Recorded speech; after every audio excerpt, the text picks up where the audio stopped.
नमस्ते दोस्तों, media TV Hindi news में आपका स्वागत है। पाकिस्तान और अफगानिस्तान के बीच तनाव एक बार फिर खतरनाक मोड़ पर पहुंच गया है। बीते कई दिनों से दोनों देशों की सीमा पर भारी गोलीबारी और झड़पें चल रही थीं, जिनमें दर्जनों सैनिकों की मौत हो चुकी है। आखिरकार मंगलवार को हालात इतने बिगड़ गए कि पाकिस्तान को मजबूरन अफगानिस्तान के तालिबान शासन के साथ 48 घंटे का अस्थायी सीज फायर युद्ध विराम करना पड़ा। यह कदम पाकिस्तान की रणनीतिक विफलता के रूप में देखा जा रहा है, क्योंकि इस बार पहल अफगानिस्तान की ओर से नहीं बल्कि पाकिस्तान को झुकना पड़ा है। भीषण झड़पों के बाद समझौते की घोषणा मंगलवार को पाकिस्तान और अफगान सैनिकों के बीच उत्तर पश्चिमी सीमा पर जबरदस्त झड़पें हुईं। सीमा पर घंटों तक दोनों ओर से गोलीबारी होती रही। बताया जा रहा है कि पाकिस्तान की कई चौकियों पर अफगान बलों ने कब्जा कर लिया था, जबकि पाकिस्तान के 50 से ज्यादा सैनिक मारे गए। बड़ी संख्या में जवान घायल हुए। हालात इतने गंभीर हो गए कि पाकिस्तान सरकार ने बुधवार शाम को अफगानिस्तान के तालिबान शासन के साथ एक अस्थायी युद्ध विराम समझौते की घोषणा की।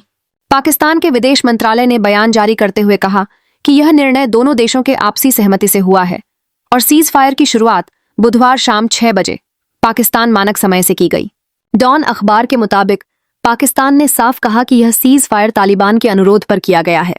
विदेश कार्यालय ने बताया, तालिबान प्रशासन के अनुरोध पर पाकिस्तान और अफगानिस्तान दोनों पक्षों ने आज शाम 6 बजे से अगले 48 घंटों तक युद्ध विराम पर सहमति जताई है। इस दौरान दोनों देश सीमा पर शांति बनाए रखेंगे और रचनात्मक बातचीत के जरिए मुद्दों का समाधान खोजने का प्रयास करेंगे। झड़पें क्यों शुरू हुईं? इन झड़पों की जड़ हाल ही में पाकिस्तान द्वारा अफगानिस्तान के कुछ इलाकों में किए गए हवाई हमले, एयर अटैक हैं। पाकिस्तान ने दावा किया था कि इन हमलों का निशाना तहरीक-ए-तालिबान पाकिस्तान (TTP) के ठिकाने थे, जो अफगानिस्तान की धरती से पाकिस्तान में आतंकी गतिविधियां चला रहे थे। हालांकि अफगानिस्तान ने पाकिस्तान के इस हमले को अपनी संप्रभुता पर हमला बताया और पलटवार में पाकिस्तान की कई सीमा चौकियों पर कब्जा कर लिया। इसके बाद दोनों देशों के बीच तनाव तेजी से बढ़ गया। कुछ दिनों की शांति के बाद मंगलवार को एक बार फिर भारी गोलीबारी शुरू हो गई, जिसमें पाकिस्तान के कई सैनिक हताहत हुए। सीमा पर हालात इतने बिगड़े कि पाकिस्तानी प्रशासन को अफगानिस्तान से युद्ध विराम की अपील करनी पड़ी। डूरंड रेखा विवाद की जड़ पाकिस्तान और अफगानिस्तान के बीच सीमा विवाद नया नहीं है। दोनों देशों के बीच की सीमा को डूरंड रेखा डुरैंड लाइन कहा जाता है, जिसकी लंबाई करीब 2500 किलोमीटर 2500 किलोमीटर है। यह रेखा 1888 में ब्रिटिश भारत और अफगानिस्तान के बीच समझौते के तहत बनी थी। तब पाकिस्तान अस्तित्व में नहीं था, लेकिन जब 1947 में पाकिस्तान बना तो उसने ब्रिटिश काल की इस सीमा को मान लिया। अफगानिस्तान ने शुरुआत से ही इस समझौते को औपनिवेशिक दबाव में किया गया समझौता बताया और इसे मानने से इनकार कर दिया। डूरंड रेखा ने पश्तून जनजातियों को 2 हिस्सों में बांट दिया, कुछ पाकिस्तान के इलाके में और कुछ अफगानिस्तान में। यही जनजातीय विभाजन आज भी दोनों देशों के बीच गहरी राजनीतिक, सामाजिक और धार्मिक खाई पैदा करता है। अफगानिस्तान की सरकार और अब तालिबान शासन इसे एक गैरकानूनी सीमा मानता है, जबकि पाकिस्तान इसे अपनी अंतर्राष्ट्रीय सीमा कहता है। यही विवाद हर कुछ हालिया घटनाओं ने बढ़ाया तनाव। पिछले कुछ महीनों में पाकिस्तान के अंदर आतंकवादी हमलों में तेजी आई है। पाकिस्तान इन हमलों के पीछे तहरीक-ए-तालिबान पाकिस्तान (TTP) को जिम्मेदार ठहराता है।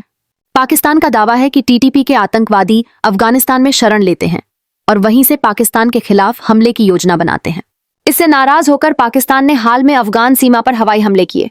इन हमलों के बाद दोनों देशों के बीच पहले मौखिक टकराव हुआ, फिर सीमा पर गोलियां चलने लगीं। अफगानिस्तान ने भी जवाबी कार्रवाई में पाकिस्तान की कई चौकियों पर कब्जा कर लिया और पाकिस्तान के सैनिकों को पीछे हटना पड़ा। यह पाकिस्तान के लिए एक बड़ी रणनीतिक और सैन्य विफलता मानी जा रही है। शांति की कोशिश या रणनीतिक मजबूरी? हालांकि पाकिस्तान ने इस युद्ध विराम को आपसी सहमति से लिया गया निर्णय बताया है, लेकिन कई विश्लेषकों का मानना है कि पाकिस्तान के पास कोई विकल्प नहीं बचा था।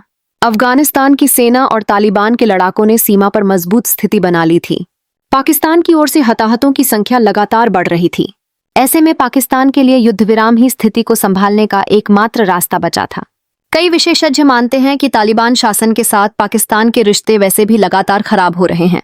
पहले पाकिस्तान तालिबान सरकार का प्रमुख समर्थक था, लेकिन अब वही सरकार पाकिस्तान की सुरक्षा के लिए खतरा बनती जा रही है।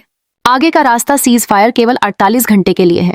इस दौरान दोनों देश राजनयिक बातचीत के जरिए सीमा विवाद का समाधान खोजने का प्रयास करेंगे। पाकिस्तान की ओर से यह भी कहा गया है कि दोनों देश आपसी सहयोग से इस जटिल लेकिन हल करने योग्य मुद्दे का सकारात्मक समाधान ढूंढ सकते हैं। हालांकि जानकारों का मानना है कि जब तक डूरंड रेखा और टीटीपी का मुद्दा हल नहीं होता, तब तक पाकिस्तान अफगानिस्तान के रिश्ते सामान्य नहीं हो सकते। क्षेत्रीय असर, इस संघर्ष का असर न केवल पाकिस्तान और अफगानिस्तान पर बल्कि पूरे दक्षिण एशिया की स्थिरता पर भी पड़ सकता है। भारत, चीन, ईरान और रूस जैसे देशों की भी इस क्षेत्र में अपनी रणनीतिक दिलचस्पी है। अगर सीमा संघर्ष दोबारा भड़कता है तो इससे मानवाधिकार संकट, शरणार्थी प्रवाह और आतंकवादी गतिविधियों में तेजी आ सकती है। अफगानिस्तान और पाकिस्तान के बीच यह युद्ध विराम फिलहाल एक अस्थायी राहत है, लेकिन यह भी सच है कि अब की बार पाकिस्तान को घुटने टेकने पड़े हैं। तालिबान शासन के अनुरोध पर हुए इस समझौते ने दिखा दिया है कि शक्ति संतुलन धीरे धीरे बदल रहा है। अफगानिस्तान, जिसे कभी पाकिस्तान का मोहरा कहा जाता था, अब वही देश पाकिस्तान को उसकी सीमाओं के भीतर रोकने पर मजबूर कर रहा है। आने वाले दिनों में यह देखना दिलचस्प होगा कि क्या 48 घंटे का यह सीजफायर स्थायी शांति में बदलता है या फिर एक और खूनी संघर्ष की भूमिका तैयार करता है। फिलहाल के लिए इस बड़ी खबर में इतना ही। मीडिया टीवी हिंदी न्यूज पर हम आपको हर अपडेट देते रहेंगे। देश दुनिया की सच्ची और तेज खबरों के लिए जुड़े रहिए मीडिया टीवी हिंदी न्यूज के साथ। जय हिंद, जय भारत।